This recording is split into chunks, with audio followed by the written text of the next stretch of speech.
Scusa. Okay, I'll try again. I was speaking loudly anyway. I shall now speak more quietly, but down the microphone. We really did want this. We are asking a question here. Is a physical newsroom worth fighting for? And we were hoping that we would get your ideas as well. But because there's no Q&A, we're going to do a lot of the talking. But brilliant, innovative journalists earlier today have found a good way of getting audience participation. So if you would like to ask a question or if you would like to share something, tweet me directly. I'm at newsedjane, Newsed, so news editor but shortened, newsed and Jane. And I will have my trusty phone here and I will pick up your questions. So we'll do it like that and hopefully still make some interactivity through the session. So a big warm welcome this afternoon. We are going to be spending the next hour or so talking about post-pandemic, is a physical newsroom worth fighting for? One of the things that I've loved about COVID is that it has entirely changed the argument about how we treat our people in newsrooms. I have spent many times in my life fighting for flexible working for staff, fighting for getting people part-time jobs and the like. And I would always come across this supposition that if people aren't in the office, how do you know that they're actually working? COVID has blown that apart. We've all proved that we can work at home. We've proved our teams can work at home. And flexibility is now absolute table stakes. It's, fundamental, really, I think, to a lot of the way that we do our business. But if you're like me, when I joined my first newsroom, I learned so much from the people around me. I had such a good time sort of listening to other people who were doing incredible journalism and dealing with sources, sorting out stories, planning their stories. I would sit down with people who would sub-edit my copy when I was a text reporter. I learned a lot about going on shoots by going out with the photographer because they just needed someone to go and carry the tripod for the video camera or whatever it was. And so I love being in a newsroom. I really have missed it a lot. And as soon as our office opened up, I was back in there to try and get the vibe again. But I'm getting older and I'm getting grayer, so maybe I'm wrong. Maybe I'm the old school now. But I think what it has taught us is that things aren't going back to the way that things were before the pandemic. But what's it going to look like instead? So we're going to just debate that over the next hour or so. I'm joined by my brilliant colleagues here on the panel. Nic is going to start. Nic wrote a study. He spoke to many newsrooms last year about this topic, so he's going to present some of the findings of his research. Maike is joining us from RTLNEWS in Germany, and they have been doing some really interesting thinking about their newsroom, which comes from a predominantly television background, but now increasingly digital. And then Angela will be joining us from the Globe and Mail in Toronto, and speaking therefore from more of a print background, but also more digital, about some of the changes that they're seeing. And then I'll kind of take over and we'll go into a little bit of a discussion and debate. So Nic, I will turn the mic across to you. Great, and if we could just bring up the slides, that would be great. So this is from a report we did last November called Changing Newsrooms, which I wrote with Federica Cherubini from the Reuters Institute. And together it's based on a survey and also a series of in-depth interviews that we did on how the industry was planning to deal with this huge shift to hybrid. Back in November, we thought it was imminent. Of course, we've had a few COVID variants since then. And I think that's really important to sort of state right at the beginning that we're still really at an early stage. Coronavirus is not over, and most of the media companies we were talking to are still really trying to work out what to do. So 60% still trying to decide how to make hybrid work. What are the rules that are going to govern this? About a third have already decided what to do, and they're sort of moving towards that hybrid future already. So in many cases, they've communicated with staff.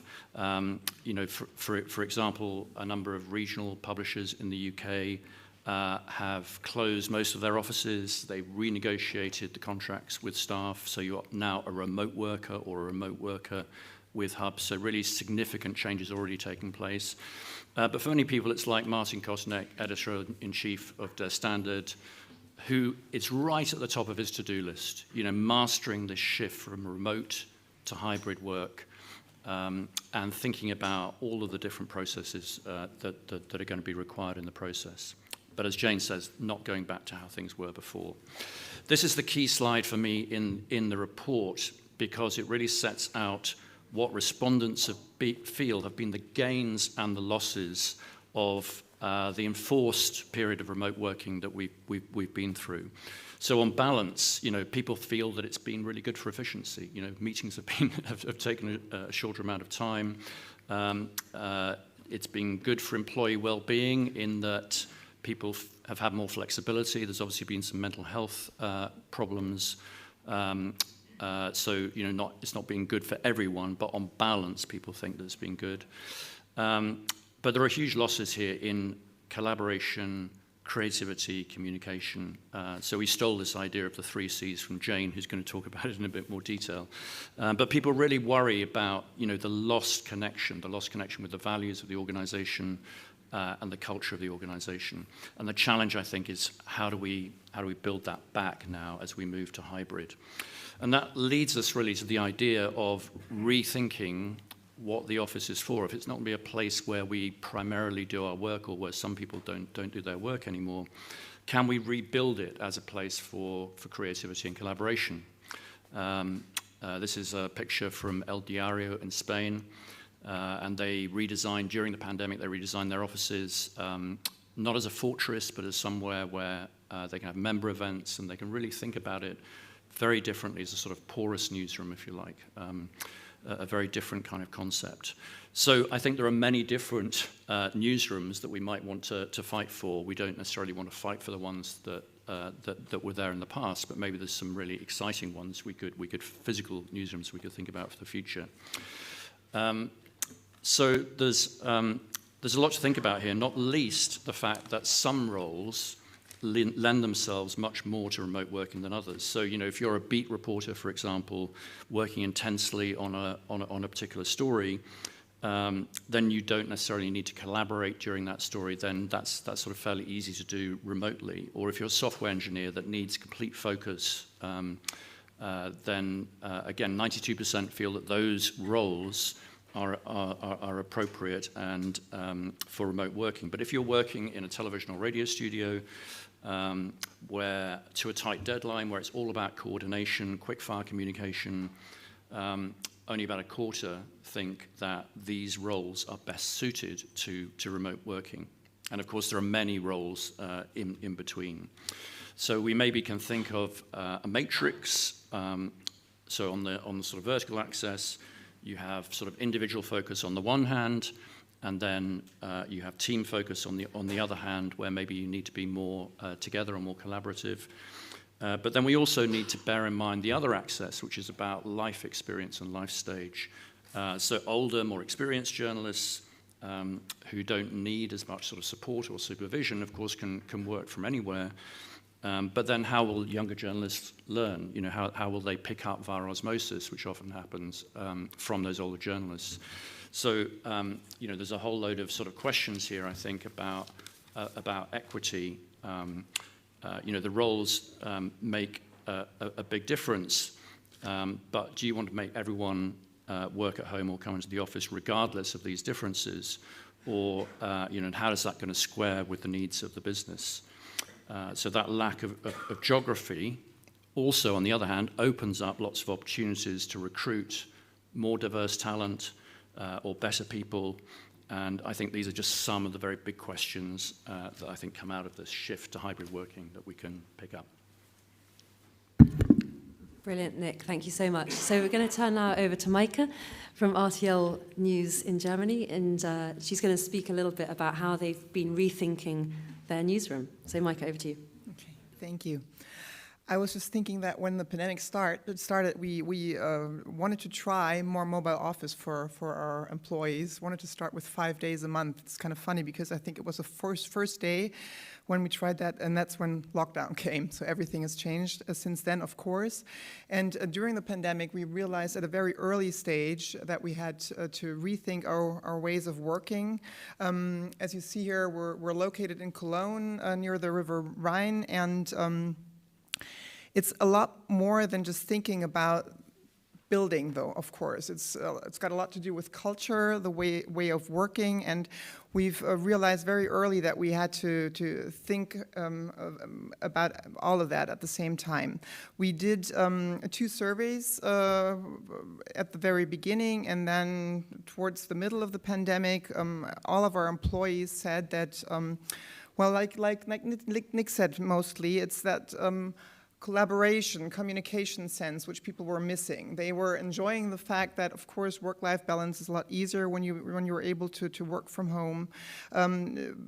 Being able to do focused work from home, the combination, that's what people really enjoy of our staff. And they also see the challenges, of course, of hybrid work. So another thing that we found out that most employees wanted to work remotely 50% of their time, more or less, not all of the time. Of course, it depends on the role that you have.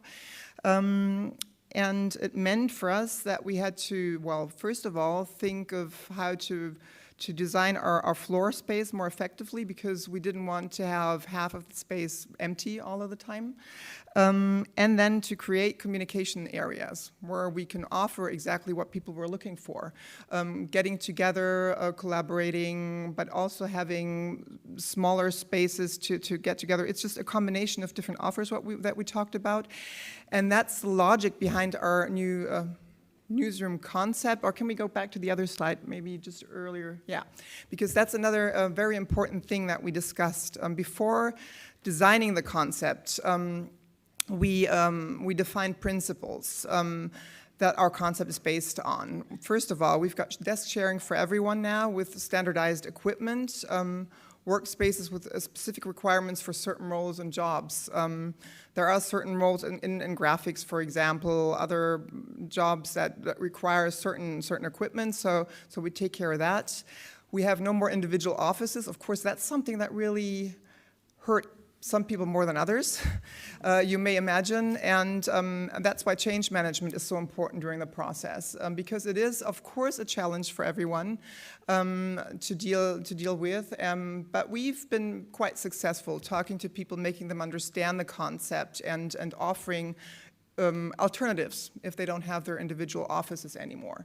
Then, or just wait, I can't see. Okay, we've got home bases for everyone. That's another important thing, which means we've got desk sharing, but it doesn't mean that every team is lost in space. But every team has got a home base, and in which they do desk sharing. And we offer a combination of remote and on-site work depending on the role or the job. We're not a remote company. That's what we strongly believe in, and we've told everyone. And we've got central communication hubs, we call them hubs, with diverse offerings, a lounge, focus zone, coffee bar, and so forth. You'll see some pictures of that later on. And a variety of rooms in the work areas for private conversations, hybrid meetings. I mean, that's something which has really changed. There's such a need for smaller retreat rooms where people can do hybrid calls. And we've got a mobile office kit for everyone with a screen, with a mouse and so forth, so everyone is really able to work from home. Now talking about our concept, next slide. It just should give you a basic idea of our concept. It's a combination of the central hubs, as you can see here, the purple area, the communication area. Then we've got big creative meeting rooms, which are blue, smaller rooms, which are yellows, a variety of different offers. I don't have to go into detail too much here, just to give you an idea. Our newsroom, as you can tell, we've got about 1,000 people just working within our journalistic department in Cologne. It's not one room, but various rooms. We've got an open space concept, but not too many desks in a row. That's something which we think is really important, because people are so, even more important now than before, people are so used to the peace and quiet of the home. So once they come back to the newsroom and it's very noisy, that really is an issue. In general, noise is something we have to be aware of and find solutions for, but it's something we've been, very focused on solving in this concept that we have.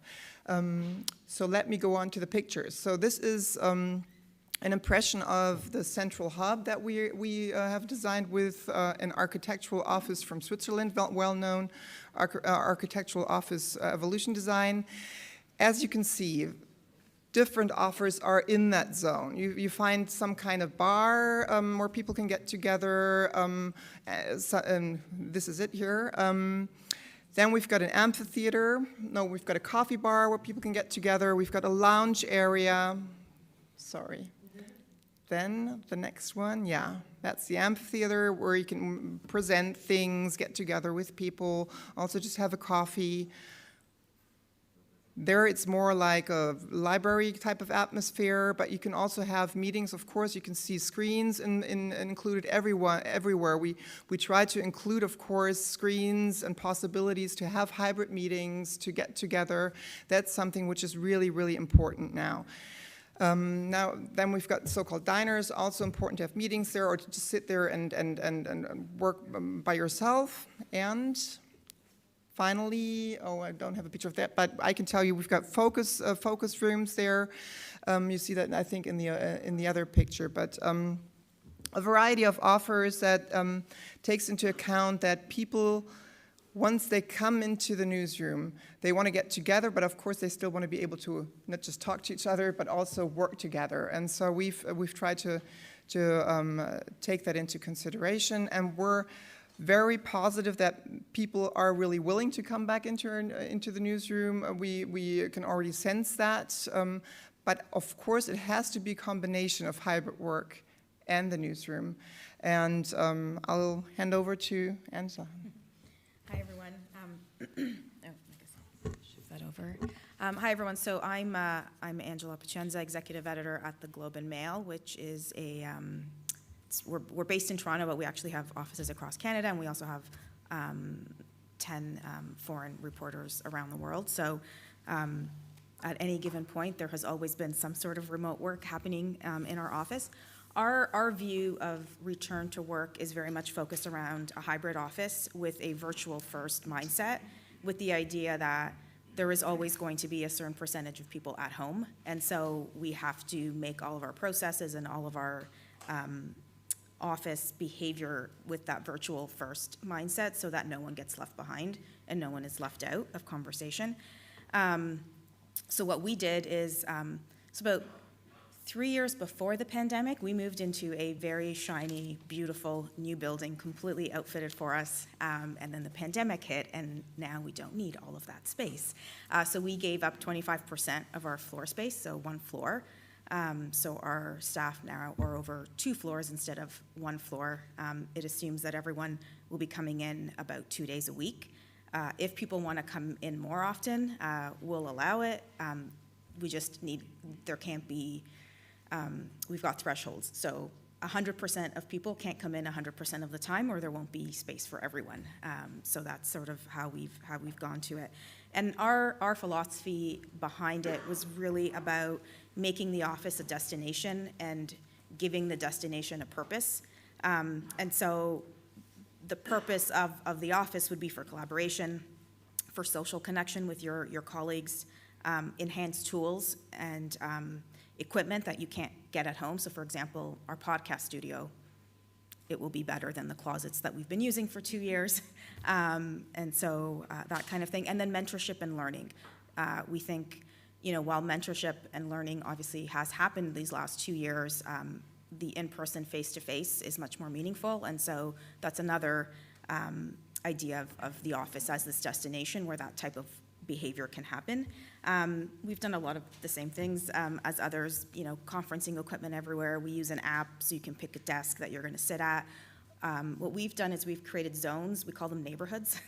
And so if you want to sit with colleagues, like-minded colleagues of certain topic areas or whatnot, you can pick that neighborhood to go into that day, and you can see who else is going in that day, so you can sit near them. Similarly to Maike, so that's a photo of a pod of 6, but we're only letting 3 people sit at a pod at any given time, so we can maintain space. We've got a combination of people wearing masks and not masks. We've got all sorts of rules. We also made vaccination mandatory for all staff, and so you know, if you're going in, all of your colleagues who work there are vaccinated. No offices as well, which also caused a bit of a stir, and we had all of the conversations around, well, I can't be a manager and not have an office. We have bookable rooms and that sort of thing going on.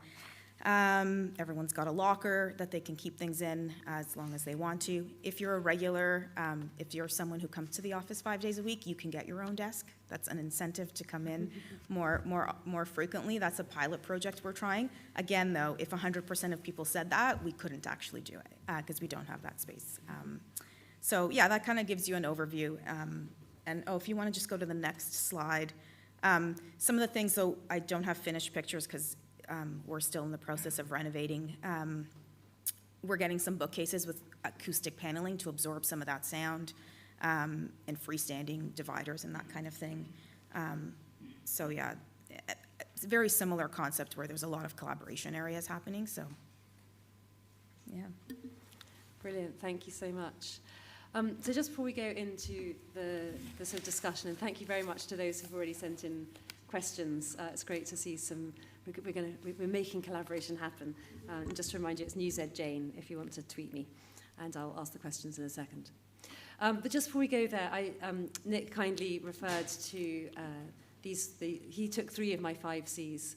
But as we were trying to do some thinking about this at Reuters last spring, summer, I was trying to sort of put a framework around some of our thinking, and also, frankly, some of the communication that we need to do to our staff to encourage people back in. Angela was just talking about incentives of having a desk if you come in 5 days a week. We've talked about some other incentives, and maybe we'll get onto that in a second. But really, we were kind of trying to think conceptually, why is it worth you coming back into the office? Like, what is the point? Like, if you can do your job from home, and that's a question that's come in, like, can you do your job productively from home? Why come in? Why come in? So I kind of put together these, what I've called the sort of 5 C's of connection. It's always good to have some alliteration. And we can delve more into some of these if you're interested. But I think the 5 things that I really felt we were not so good at if we were working all remotely and all from home were collaboration, creativity, culture, community, and career. And I'll just quickly give a little bit of detail of what I mean by each. On collaboration, I think we've all learned to use Teams or Zoom or Google Meet or whatever it is. We've all started learning to use Miro boards and all sorts of other technology that has made collaboration possible technologically. And just as Angela says, I mean, we work for a global newsroom. We've always got somebody remote, essentially. So it's brilliant that now there's a lot of this technology that makes it easier. But actually what I found was I do a lot of cross-functional work, and I found that when we got back into the office, just being able to collaborate face-to-face took down so many more barriers, and we were able to discuss things much more openly. It was much less us and them, me in my bedroom and you in your kitchen and you in your living room. And there was just more of a vibe when we were together. Now, maybe that's our characters, but I would posit that collaboration is something that really works well when you're together. That links very much into creativity. I was working on a big project to slim down our product lines last year, or year before last now. And I worked really super well with this lovely colleague of mine, Zoe, and we worked very well, we trust each other, we were doing great work. But we kind of hit a plateau in this piece of work, and she lived about 20 minutes drive away from my house. So one day I just drove down to her house, and we got lots of Post-its out, and we started putting them up on the wall, and we suddenly saw together, we were sort of challenging each other to think bigger. And as a result, we came up with a much more radical solution than we would have got to if we were there if we were just in our own rooms looking at each other through Teams. Culture's a really tricky one, but I think we've kind of mentioned it, and it's come through in one of the questions as well. Like, how do you pick up what the culture is of a place if you're sitting in your own kitchen or wherever it is? And I was just talking over lunch just now about some of the things that you just naturally pick up. You know, you naturally pick up the fact that, I don't know, some corporate PR says, oh, can you send us the quotes before you publish? And you know, if you work in a newsroom, that you're going to hear a senior editor say, no, we don't do that. You know, we've taken good notes, we've got the transcript, we are going to use the quotes that we choose to use, and you don't have a final say. But if you're a young journalist, you're 2-3 years in, you don't necessarily have that confidence. You haven't picked up that culture of the journalistic independence and the like. It's really hard to be a sponge if there's no water around, you know. Again, maybe this will change. Maybe in this new digital era, we'll learn culture in the metaverse. I don't know. But again, it's something I would posit that you pick up culture more in person than digitally.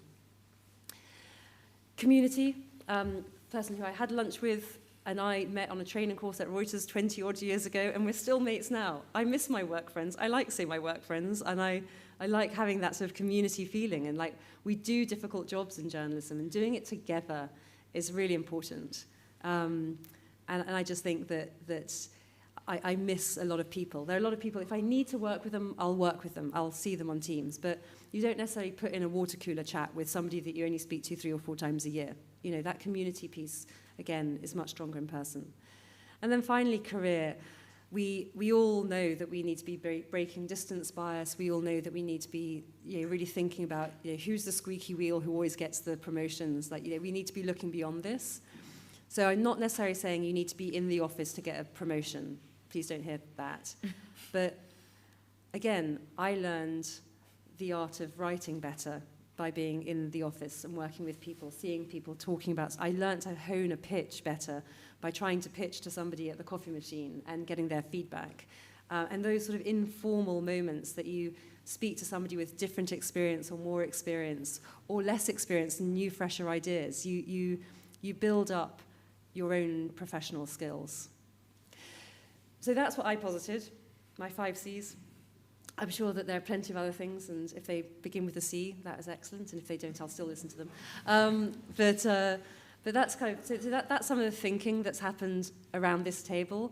I'm sure there's a lot of thinking in this room, so again, please do tweet me, and I'll read some stuff out. But now I think we're just going to move into a bit of a discussion around the table, and I'll bring in your questions as they come in as well.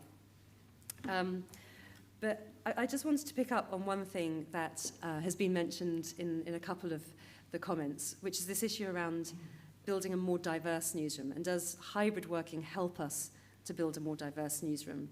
And I wonder, Angela, you mentioned that. So could you maybe delve into that a little bit more? Like, what do you mean? This is 2 of my worlds colliding. So sure. Help me to put them together. Yeah, I mean, diversity in a newsroom or diversity in any workplace can mean many different things. There's geographical and socioeconomic, like there are so many. Remote work and hybrid offices, I think, allow for your staff to come from many different places. Our home base in Toronto, it's one of the most expensive cities in Canada to live in. Maybe somebody wants to live in a different province, a different city, a small town.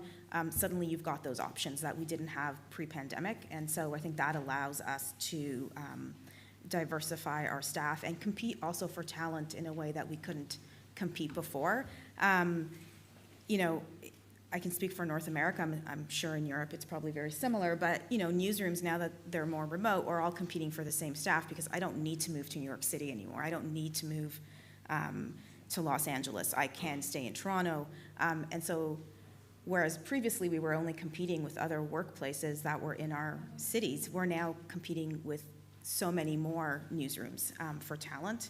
And having a flexible office arrangement allows us to be more competitive also with staff. So I think there are a lot of pluses on the diversity front.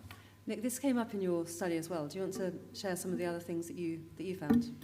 Yeah, it's very similar, really. I mean, the media is often accused of sort of being a metropolitan media elite. So getting rid of geography allows you to recruit people who don't live in those parts and live in more rural areas or there's that debate at the moment about ethnic minorities, very hot area for talent. And so being able to recruit where people live can also improve diversity. We interviewed people, for example, Quartz Media, which is moving, it still has an office in New York, but it's essentially moving to being a fully distributed company. And one of the reasons it's doing it is because it believes it can find the best talent wherever it is. And it puts it in an advantage over media companies that insist that you come into an office, for example. And it's really about unlocking that talent, I think, and it relates to diversity. If I can add something to that, it's interesting because another aspect, which is more like diversity of thought, I could say, usually everyone focused on the headquarters. And now when we've got calls, when we've got meetings, and it's a hybrid meeting, it's more, everyone's on the same level. That has completely changed because our studios in different cities, when we've got meetings, they participate differently than they used to. So that's really good. We've got more diversity of thought in our newsroom all of a sudden. And then once we enable people to not have to move to the big cities and maybe work in one of our smaller studios and live in a rural area, it's going to make our journalism better because they can get more stories from rural areas. And the third thing is that it's great because we can make teams from in different locations collaborate a lot better. Right now we've got a big merger going on with a publishing house, Gruner & Jahr and RTL. We've got locations in Hamburg, in Berlin, in Cologne. It's great with a hybrid world. Now they can cooperate on the same level and not just focusing on the headquarters, but everyone has got pretty much the same situation. So there's a big advantage in that, from my perspective. And can I ask you, Maike, on that, when you've got people in these different cities, are they working together physically in those cities, so like a mini hub, or are they totally distributed in those places? Generally, of course, now with the pandemic, it was difficult because many worked from home, but we do have locations in different cities, and smaller ones and bigger ones. And so I presume that many of them will be working in little hubs in those cities. But there are always going to be people working from home. It's going to be a combination. That's not going to go away. Yeah, excellent. We've mentioned in our calls and also today the idea of bringing people back part-time. So come into the office 2 days a week, maybe 3 days a week. And Angela, you were mentioning these sort of neighborhood ideas and sort of pulling people together. How hard has it been, and there's a question from one of the audience members here, how hard is it, though, to get people to agree what days they're going to come in? Because it's all well and good if I say I'm going to come in 2 days a week and I'm going to be Monday and Thursday, but then my colleague says, oh, I can't do Monday and Thursday, but I'm going to come in Wednesday. How do you manage this sort of rotoring, as it were? Yeah, trial and error. Trial and error, but generally, one of the things that we have found is you start with, again, it's all about intentionality. So why are you going in that day? What is the purpose? So, I will tell my team, for example, that I'm there on a Wednesday, and there are certain types of meetings I will only book on Wednesdays now, so that we can all be there, be in person. You've got a purpose to come in. You're going to get FaceTime with me. And then it kind of cascades down from that. And I think if you're trying to do this in your newsrooms, what I would do very similar is, decide on a priority meeting that you might do that day, and then encourage everyone to come in on that particular day because these particular people will be in, and you'll be able to have in-person meetings with those people. The other thing that we have found works really well is if you're going to have an in-office day, don't book a whole bunch of virtual meetings. Try to keep, especially for senior leadership, is keep your days kind of free so you can actually meet face-to-face with people, which is the whole purpose of being in. Now, obviously, you're going to have a couple of meetings where some people will be virtual, and we've got spaces and facilities for that. But by clearing my schedule, people are guaranteed to actually be able to talk to me and not just see me in an office with the door closed because I'm doing a bunch of meetings. You don't have an office anymore. Well, in one of our meeting rooms, and fair, but in one of the meeting rooms, which did happen. One of the first times I went in, and that's when the light bulb went off in my head. Is I had gone in, but I had a whole bunch of meetings, and so we did them from one of the hub rooms, and I was like, well, this was a waste. I could have done all of these at home. I really need to start blocking off. So that's what I do now is Wednesdays, I generally have 0 meetings in my calendar. And if meetings do come up, it's because I'm in the office and I'm going to meet in person with those people. Which leads to a whole set of other things you need to consider, which I think we'll get to a little bit later in terms of other tips. It's really interesting what you say about the walking the room. Back last year, when we were just starting to go back into the office, our editor-in-chief, Alessandra, came in, and she's always so busy. Her diary is packed. But she actually had about 45 minutes free, and she just walked out into the newsroom and started walking around and chatting to people about their stories and welcoming them back to the office and everything. And the mood in the room changed instantaneously.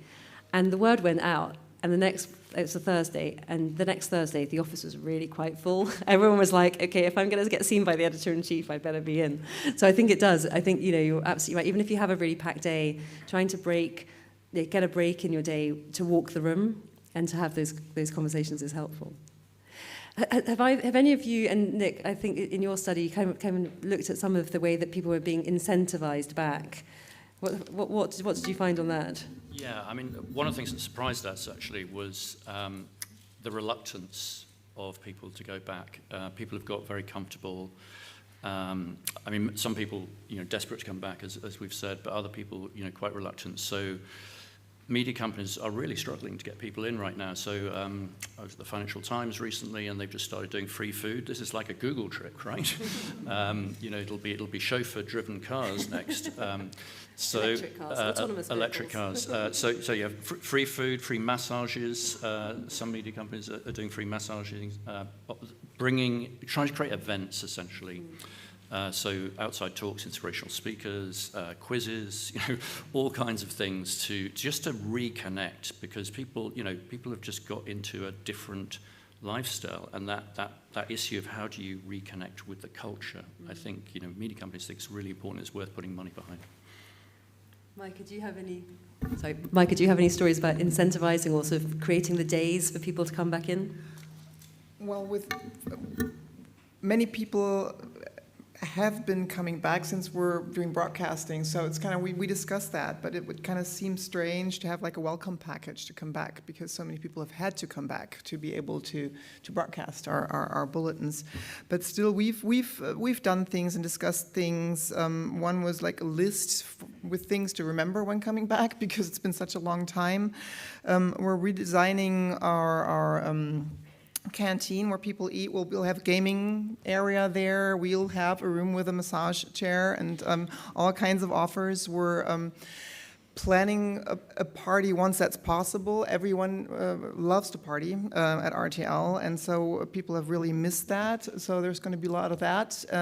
And definitely once the hub is finished, that will be by July, we will probably have something on a regular basis there, have drinks together every Friday or whatever. We're thinking about lots of things to do. But we've got that experience, or that what you just said about your chief editor walking around, that people really like talking to not only their leaders, but colleagues, and have been coming back. But there's a difference, though, because with some roles you don't really have to be in the office, in the newsroom, to do your job. Others, especially in breaking news situations, there you can totally tell the difference once you're in a room together. And I experienced that myself the first weekend of the war. It's completely different when you're together in one newsroom once something like that happens. But with other roles, it's harder for people to come back. They're having a hard time, and we have a recommendation of 2 to 3 days a week working in the office and from home. Might be that some teams will say, well, for us it works 4 days from home and 1 day in the office, and that's possible too. I mean, it just depends on the role, it depends on the teams.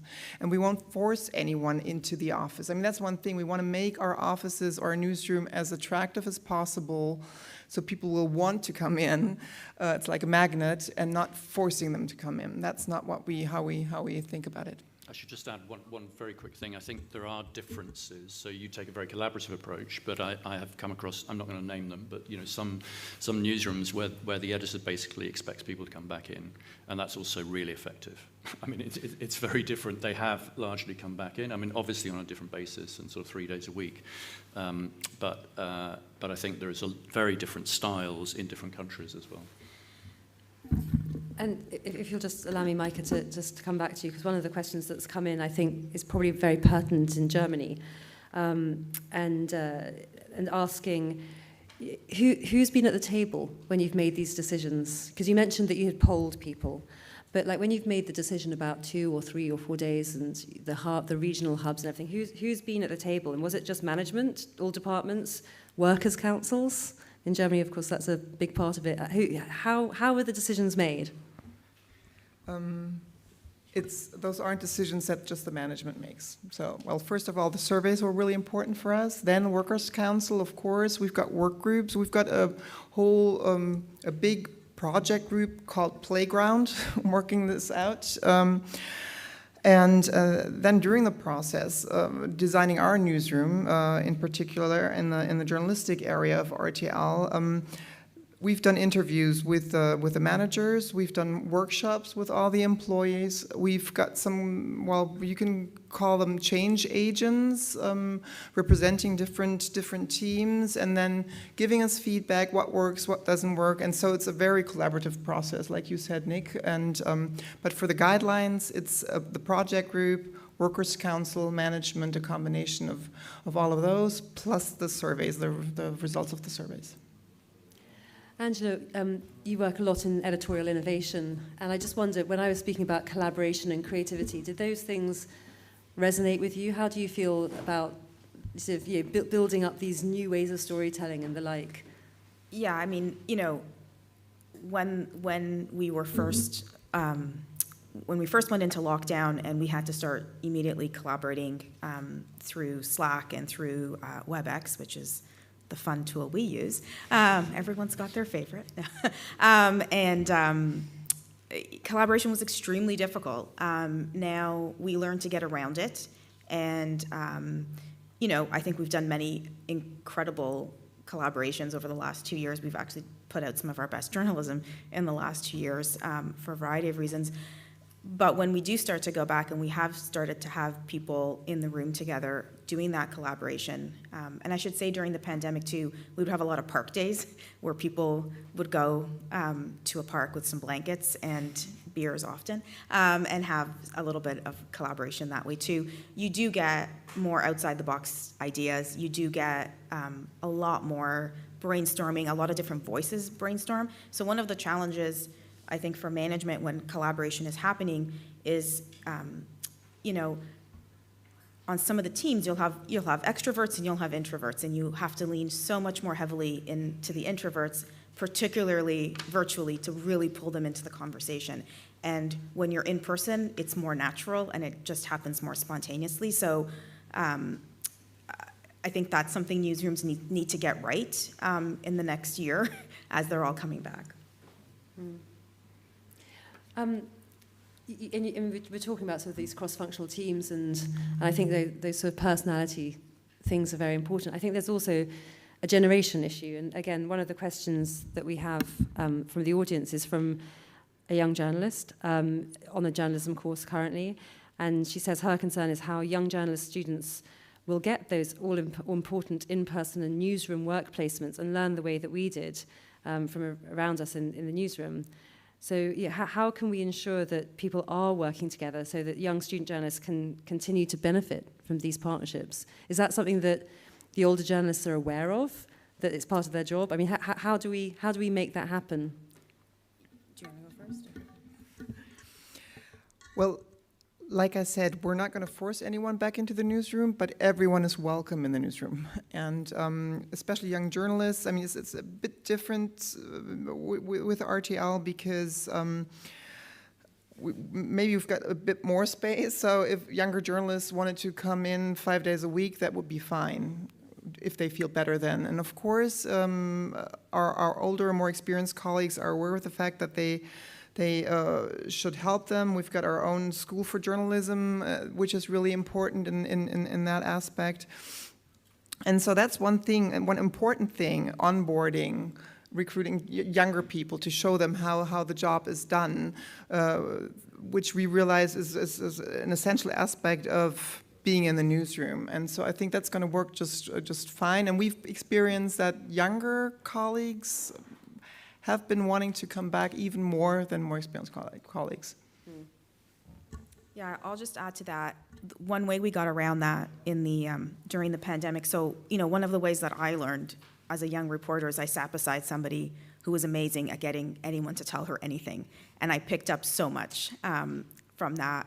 And we wanted to try to replicate that. And so we definitely we teamed up people, so everyone had a buddy, and we were very intentional with how we made those pairings, and we switched those pairings up every 6 months. Which is also useful. And we had situations where people would eavesdrop on people's phone calls virtually through the Zoom. So you would say, do you mind if this other colleague, because the people that you're interviewing, especially if it's business leaders or politicians, they have the same things going on in their offices. And so, asking, do you mind if a younger colleague helps? We do a lot of collaborative journalism too among our reporters, so they'll work on stories together, and that's another way that you can start to transfer that knowledge. But as we're going back to the office, and again, through our Hive app, you can see where people are seated, and so the younger journalists can pick where they want to sit, so they can sit at a pod with people who they can get information from. The other advantage of that too is when you're in the office, your reporters tend to share their sources and their knowledge more. If you're sitting at home, you have no idea that someone's working on a story that you might have a great source for. And so we're also trying, that's another value of coming into the office, is it will also make your journalism better.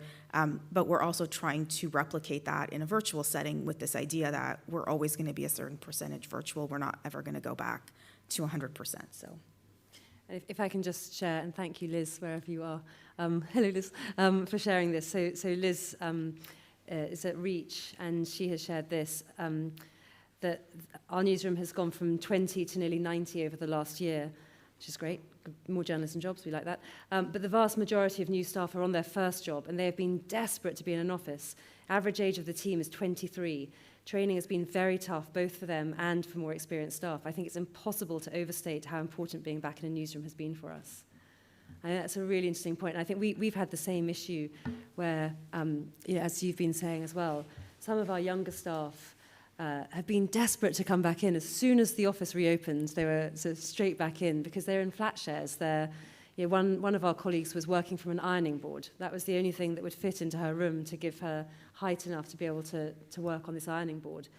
And yet some of our very experienced colleagues, people maybe in their 50s, they've had time to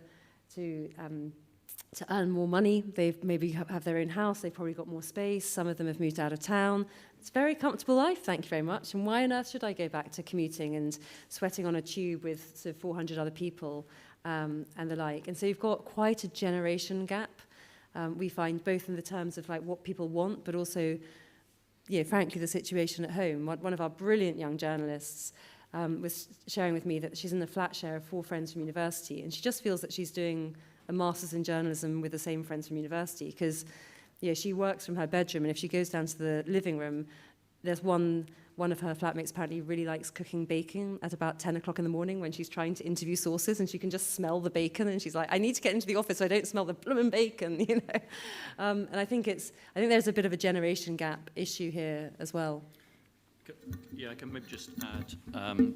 I think you need to be much more deliberative about some of these things like onboarding and mentoring. So, they've been going on for years, but I think you just need to write things down more. So a lot of the sort of core training was done through the assumption there would be someone there to help if questions needed answering, and that may not be the case now. So I think you need to be clearer about writing all those things down, and then also clearer about putting in place mentoring kind of schemes that are going to work in a hybrid world, and that's probably going to be a bit different. So it just requires more deliberative thought about how to do this, I think. I've got another few questions from the audience here, and thank you very much for being brilliant on Twitter. I think, Nic, you touched on this when you were talking about the employee well-being. And while flexibility and being able to work from home and not being forced into the office while there was a pandemic raging was good for some people's mental health, the isolation has actually been very bad for some people's mental health. I mean, we've certainly seen that at Reuters. We've had people who have really struggled with isolation and have in some cases really got close or got towards burnout because of it. And I just wonder, is that something else as you're thinking and as you're planning this hybrid world that you're having to take into consideration? And are you taking specific steps around mental health? We've got a variety of offers around mental health because we've realized that really is an issue. I mean, more than ever right now because of the war. I mean, we've got more offers to support people because after COVID and now the war, I mean, many people are just really facing difficulty dealing with all that. So that's a really important thing that we... Well, we've got, for example, in the morning, you've got some kind of awareness session that you can take. We've got people you can call if you really have got mental issues. Of course, all confidential. I mean, that's a really important aspect, and with the combination of COVID and the Ukraine, even more so. And one thing, one additional thing I think newsrooms can do is create moments for connection and don't assume people are going to phone or show up to any of those training sessions and whatnot. And I think managers have to go in and pull people and make sure that they connect every day. And so another thing that I think has changed during the pandemic, and I think it will stay, is as a manager, how you spend your day and how what your management style has to change. It cannot be the way it was before the pandemic. You will be a horrible manager if you're not doing anything differently. You need to intentionally go and make sure you've spoken to everybody in one way or another and in their preferred method. And so to me, if we can get our managers more like personality-based training, so whether it's DISC or, there's so many out there, I think that is also key to running a well-functioning newsroom, no matter how many times a week you're going in or not. You have to have that element as part of it. We've got a couple of questions here about efficiency and productivity. So we have one question. How do we know that working from home is actually more efficient? Nic, maybe you might want to take this one. Could it maybe feel more efficient, but actually be less productive in terms of delivering impactful journalism and business outcomes? How are we measuring these outcomes for consumers and audiences? Nic, do you want to take this? Because you mentioned efficiency first. I don't work in a newsroom, so I'm going to defer to these two. But I think what came through in the interviews was people hate spending time in meetings, and they definitely feel that meetings have been more efficient. But not just more efficient, actually. I think Maike talked about this earlier, sort of less hierarchical. They're places where in the same time or less, you're able to take account of different views and maybe get better decisions. So I think efficiency, I mean, I'm interested to hear your views on whether that's made better outcomes, but everyone talked about the better quality of editorial morning meetings, for example, without proximity bias or having to impress the editor or some of these kind of issues. So you take that time away and you create quicker and better decisions. That's the theory. Is it working? Well, if I can just say something about that. Well, of course, the meeting aspect, that's a big thing for us too. They're way more efficient in a hybrid world. Planning can be done very efficiently from home. We have had the situation that unpopular shifts are a lot easier to cover when you have a hybrid model. Well, late night shifts, weekend shifts, and so forth. But then the quality of the reports, even if you have got people who are not that experienced, we believe that the newsroom is better and makes the quality of the reports better, to tell you the truth. I mean, it's worked very well. We've really done a lot, and been quite successful with that. But still, it's just something, as if the newsroom adds something to the reporting, which makes it a little bit better even. But there are some certain aspects in the process which can be done perfectly and very efficiently from home, like planning, for example. So I have another question that links into what you were just saying about the unpopular working times. But Mark's asking, can the panel talk more about working out of hours and hybrid working? You know, people have now we've talked about the puddle effect of working from home, that you no longer have a start to your day and an end to your day.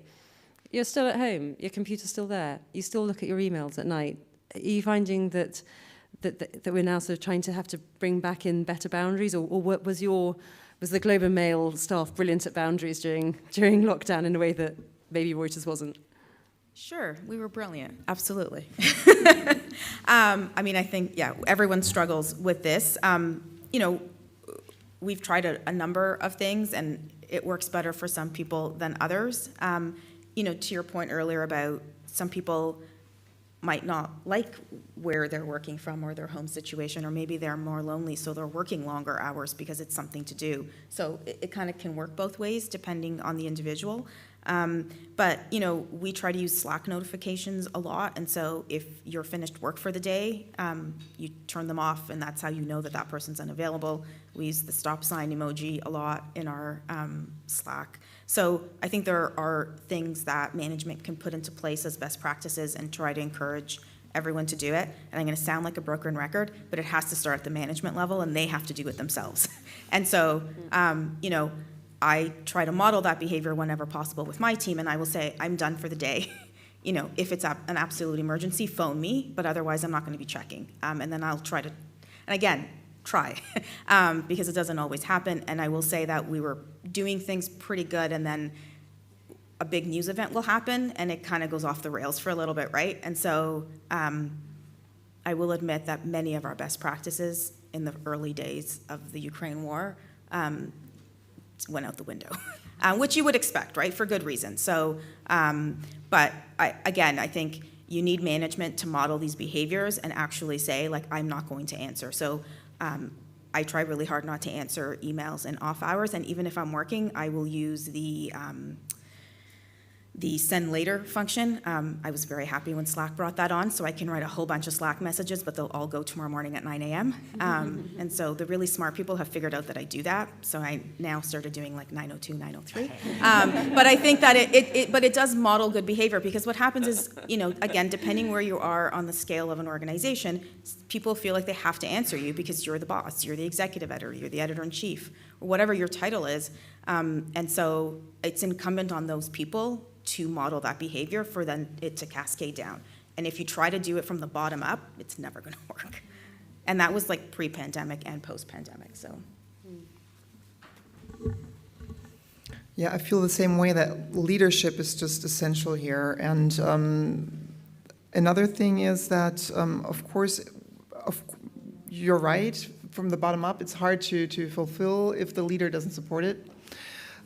Still, we've done various self-management awareness trainings to help people find that border. It was at the beginning of the pandemic, people were having more struggle with that, and it seems like they've gotten better. Encourage people to be open, talk with their managers. I've had one person from my team, for example, telling me, you know what, everyone keeps calling me after 6, and I just kind of want to say at 6, it's over. And so I encourage everyone to be open, and it worked. After that, it worked, and we've been improving that. But it definitely is a leadership issue, and to get the discipline in there. But I don't know. It'd be great to be able to discuss with you right now openly. Would be interesting to see what your experience has been, because from my point of view, the beginning of the pandemic, it was really crazy, because everybody said, "Well, great, I can just do that because I'm online. I can just solve that problem right away." But then after a few months, everybody just realized that force is not there forever, and you just need you to rest sometimes. And so if people have gotten better, that's my experience. Well, you'll get the chance to speak to these lovely people outside in about 2 minutes, because we're right at the end of our session. And please do, if you can bear the cold, please do congregate outside, and we can continue some of these conversations. We'd love to hear more of your ideas. But just before we go, if you look ahead, Savio, I don't even want to say 3 years' time. Even 3 months' time feels like a lifetime away. But let's say 18 months ahead. Where do you think we'll be in terms of the newsroom? Do you think we'll be back to the way that we were? Will we have would we have mastered some of these issues of hybrid working that we were talking about? What are some of the big challenges, and where do you think we'll end up? Maike, you can start and then we'll come back down this way. We're definitely not going to go back to where we were. Definitely not. The hybrid world is gonna stay. I'm absolutely positive that that's the way it's going to be. I strongly believe in the physical newsroom, and that more and more people are going to come back. I believe that work is going to be more flexible in the future, where while the desk was the only place you stayed at before, now it's going to be different offers that you're going to use depending on what exactly you want to do that day. Maybe working in project groups, going to a focus room or whatever. So work in the newsroom is going to be different from the way it was before. But I do think it's going to be a good mixture of in-office work and hybrid work. I'm pretty sure of that, and I'm very positive it's going to work out. I like your optimism. It's good. I would add to that that I think what we're going to see in the next few years are new roles in the newsroom. We're probably going to need some sort of masthead or senior leadership role that is in charge of culture, that is in charge of hybrid work environment.